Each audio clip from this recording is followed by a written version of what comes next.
Emilio Aguinaldo, bayani o traidor? Mula kay General Luna, Andres Bonifacio at Apolinario Mabini, marami na tayong napag-usapang bayani sa channel na ito. Idolo sila ng maraming Pilipino, minamahal at hinahangaan. Subalit sa lahat ng kinikilalang bayani ng Pilipinas, may isa na laging nasa gitna ng mga kontrobersya, si Emilio Aguinaldo. Siya nga ba ang nagpapatay kay Bonifacio at General Luna? Binenta niya nga ba ang himagsikan para sa kanyang personal na pangangailangan?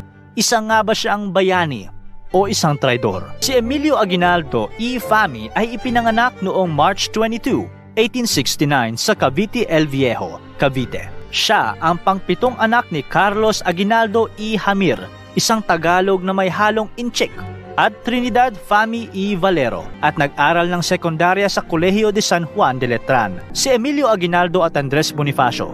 Tuwing naririnig natin ang dalawang pangalan na ito, may isang kwento na agad pumapasok sa ating isipan. At yun ay ang kwento o ang tanong kung si Emilio Aguinaldo nga ba ang nagpapatay kay Andres Bonifacio.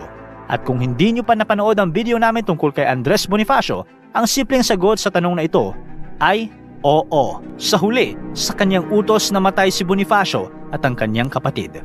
Noong 1948, may inilabas na liham si Aguinaldo kung saan inamin niya na siya ang nag-utos sa mga taong pumatay sa magkapatid na Bonifacio.